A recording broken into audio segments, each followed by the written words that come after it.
ഇന്ന് ഈ പകലിനൊരു പ്രത്യേകതയുള്ളത് ഈ വിഷയത്തിൽ കോൺഗ്രസിലെ UDF-ലെ വനിതാ നേതാക്കൾ സധൈര്യം മുന്നോട്ട് വന്നൊരു പകൽ കൂടിയാണിത്. രാഹുലിന്റെ രാജിക്കായി സമ്മർദ്ദം കടുപ്പിക്കുകയാണ് UDF-നുള്ളിലെ വനിതാ നേതാക്കൾ. ആരോപണ വിധേയരായതോടെ MLA സ്ഥാനത്ത് തുടരുന്നത് ഉചിതമല്ല എന്നാണ് വനിതാ നേതാക്കളുടെ ഒന്നിച്ചുള്ള നിലപാട്. ഒരു നിമിഷം മുമ്പ് തന്നെ രാജിവെക്കണം എന്നുള്ളത് തന്നെയാണ് എൻ്റെ അഭിപ്രായം. നമ്മൾ മറ്റ് പ്രസ്ഥാനങ്ങൾ എന്താണെന്നുള്ളതല്ല, ഇന്ത്യൻ നാഷണൽ കോൺഗ്രസ് എന്നും സ്ത്രീകളെ ചേർത്ത് പിടിച്ചിട്ടേ ഉള്ളൂ.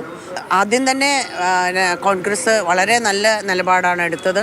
അദ്ദേഹത്തിൻ്റെ ഔദ്യോഗിക സ്ഥാനം അത് മാറ്റി MLA സ്ഥാനം ജനങ്ങൾ തിരഞ്ഞെടുക്കുമ്പോൾ അവരെ മുൾമുനയിൽ നിർത്തിക്കൊണ്ട് ഇങ്ങനെ ഒരു ഒന്നിന് പുറകെ ഒന്നായിട്ട് ഓരോ കേസുകൾ പറയുമ്പോൾ അത് ധാർമ്മികമായിട്ട് അത് ഉത്തരവാദിത്തത്തോടുകൂടി അത് രാജിവെച്ച് മാറി നിൽക്കണം എന്ന് തന്നെയാണ് എൻ്റെ അഭിപ്രായം. രാഹുൽ മുഖ്യധാര രാഷ്ട്രീയത്തിൽ നിന്ന് മാറി നിൽക്കുന്നതാണ് ഉചിതമെന്നുള്ള എൻ്റെ അഭിപ്രായം ഞാനിവിടെ പങ്കുവെക്കുകയാണ്. ഈ വിഷയമുണ്ടായി 24 മണിക്കൂറിനകം യൂത്ത് കോൺഗ്രസിന്റെ പ്രസിഡന്റ് സ്ഥാനം അദ്ദേഹം മാറുന്നില്ലേ. അപ്പൊ കോൺഗ്രസിന്റെ നിലപാട് ഇത് കഴിഞ്ഞ് 2 ദിവസം മാത്രമേ ആയിട്ടുള്ളൂ.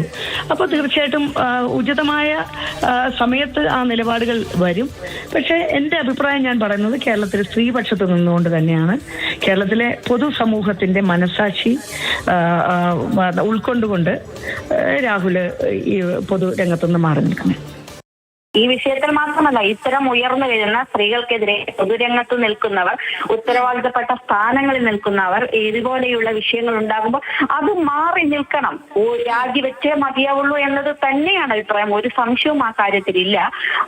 മാറി നിന്ന് അന്വേഷണം നേരിടണം. അത് തന്നെയാണ് ഈ കാര്യത്തിലും. ഇതിൽ വ്യത്യസ്തമായ ഒരു അഭിപ്രായവും ഇതിനകത്തില്ല. അതിലെന്ത് സംശയം? നമ്മളെ പലപ്പോഴും എടുക്കുന്ന നിലപാടാണല്ലോ. ആ നിലപാടിൽ ഒരു മാറ്റവുമില്ല. ഒരു നിമിഷം നേരത്തെയെങ്കിൽ ഒരു നിമിഷം നേരത്തെ, അതാണ് കോൺഗ്രസിലെ UDF-ലെ വനിതാ നേതാക്കളുടെ ഒരുമിച്ചുള്ള സ്വരം. ഇപ്പോൾ KC വേണുഗോപാലിന്റെ ഭാര്യ ആശയും ഇതുമായി ബന്ധപ്പെട്ടൊരു കുറിപ്പ് പങ്കുവച്ചിട്ടുണ്ട് സമൂഹ മാധ്യമങ്ങളിൽ. രാഹുൽ മാങ്കൂട്ടത്തിനെതിരെ ഒന്നടങ്കം വനിതാ നേതാക്കൾ രംഗത്ത് വരികയാണ്.